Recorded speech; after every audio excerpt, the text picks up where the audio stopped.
तमिलनाडु में बिहारी मजदूरों पर हो रहे हमले को लेकर के नेता प्रतिपक्ष सम्राट चौधरी आज सरकार पर जमकर हमलावर दिखे।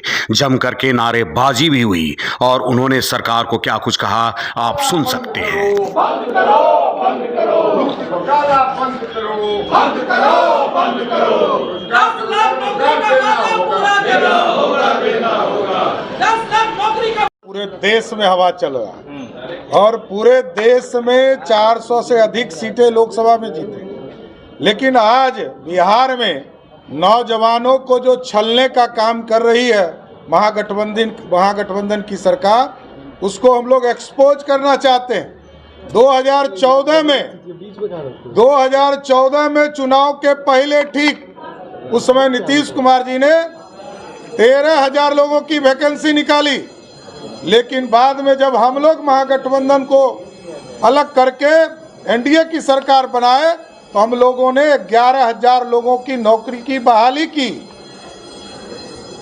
आज होमगार्ड का पूरे बिहार में 28,000 लोगों का प्रशिक्षण हुआ, उसके सारे काम किए गए, ट्रेनिंग पूरे किए गए, लेकिन उसमें सिर्फ 14,000 लोगों की बहाली की गई और 14,000 लोगों को बहाल के लिए अभी दौड़ाया जा रहा है।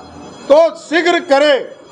मैं सरकार से ये आवेदन करना चाहता हूँ कि आप जो थोथी दलील दे रहे हैं कि बिहार के नौजवानों को हम 10 लाख नौकरी देंगे, पक्की नौकरी देंगे, ये कहीं दिख नहीं रहा, जबकि 2,25,000 शिक्षकों के लिए बिहार के शिक्षा मंत्री ने इसी सदन में गारंटी शब्द का प्रयोग किया था कि 80,000 जो एसटीईटी के बच्चे पास किए, 80,402 बच्चे जो पास किए, उसको हम सीधी नौकरी देंगे। उसमें कुछ नहीं करना है, सिर्फ नोटिफिकेशन करके उनको नियुक्ति पत्र देना है और समान काम के समान वेतन देंगे। शिक्षकों को लगातार सिर्फ आश्वासन देने का काम बिहार की सरकार कर रही है।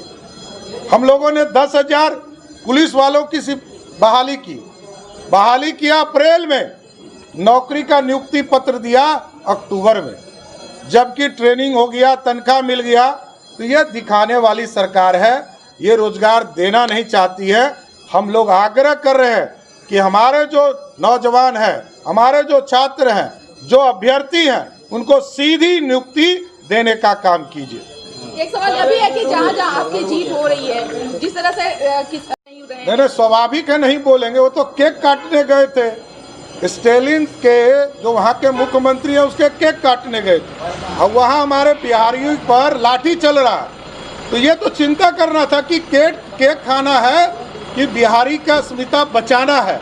ये तेजस्वी यादव को बताना चाहिए कि जिस प्रदेश में बिहारी पर लाठी चले वहाँ यहाँ का उप मुख्यमंत्री केक खाने कैसे जा सकता है? SC/ST का स्कॉलरशिप खत्म कर दिया। बिहारी मजदूरों पर तमिलनाडु में हमला हो रहा है और उप मुख्यमंत्री तेजस्वी यादव तमिलनाडु के मुख्यमंत्री के जन्मदिन पर उनको बधाई देने पहुंचे हैं। इस विषय पर जब राबड़ी देवी से पूछा गया उन्होंने क्या जवाब दिया, सुनिए। भाजपा की जो आगे तीन राज्यों में, उसको लेकर क्या कहना है? हम नहीं देखे हैं, हम अभी देखे नहीं है, जाके देखेंगे तो। मैडम, चेन्नई में जो बिहारी मजदूरों पर जो पिटाई हुई है, मैडम कैसे देखते हैं? तेजस्वी जी भी कल वहाँ पर थे। बात हुआ होगा, नीतीश कुमार सब सामने में आ गया है। चलिए ठीक।